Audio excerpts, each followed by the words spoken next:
6.5 പതിറ്റാണ്ടായി ചുവന്ന കോട്ടയായി തുടരുന്ന പഞ്ചായത്താണ് വയനാട്ടിലെ തിരുനെല്ലി. 17 സീറ്റുകളിൽ 17 നേടിയാണ് ഇവിടെ LDF ഭരണം. ലോക്സഭാ തെരഞ്ഞെടുപ്പിലെ മുന്നേറ്റം മുന്നിൽ കണ്ടാണ് ഇടതുകോട്ട പൊളിക്കാനുള്ള UDF നീക്കം. പഞ്ചായത്ത് രൂപീകൃതമായ കാലം മുതൽ ഇടതുമുന്നണിക്കൊപ്പം നിന്ന ചരിത്രമാണ് തിരുനെല്ലിയുടേത്. ആ വിജയവഴിയിൽ ഒടുവിൽ 17-ൽ 17 വാർഡുകളെ വിജയിപ്പിച്ചെടുത്തതായിരുന്നു കഴിഞ്ഞ തദ്ദേശ തെരഞ്ഞെടുപ്പ്. പ്രതിപക്ഷമില്ലാത്ത വയനാട് ജില്ലയിലെ ഏക പഞ്ചായത്താണ് തിരുനെല്ലി. പനവലിയിൽ നിന്നും ജനപ്രതിനിധിയായ PV ബാലകൃഷ്ണൻ നയിക്കുന്നതായിരുന്നു ഭരണസമിതി. മന്ത്രി OR കേളു ദീർഘകാലം പഞ്ചായത്ത് പ്രസിഡന്റായിരുന്നു. ഇടതു തുടർച്ച ആവർത്തിക്കുമെന്നാണ് നേതാക്കളുടെ ആത്മവിശ്വാസം.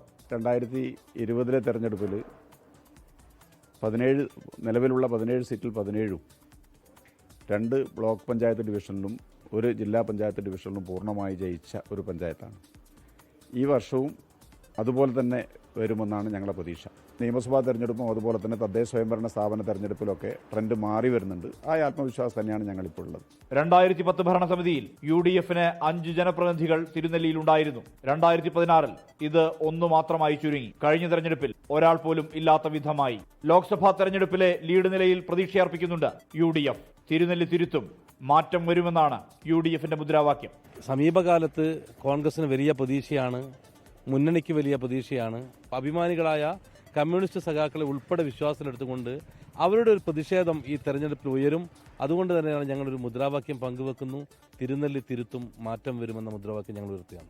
ജില്ലയിൽ ഏറ്റവും അധികം ആദിവാസി വിഭാഗക്കാരുള്ള പഞ്ചായത്താണ് തിരുനെല്ലി. ശക്തമായ മത്സരം നടത്താൻ BJPയും പ്രചാരണ രംഗത്ത് സജീവമായിട്ടുണ്ട്.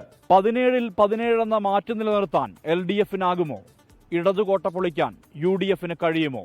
നില മെച്ചപ്പെടുത്തുമോ BJP?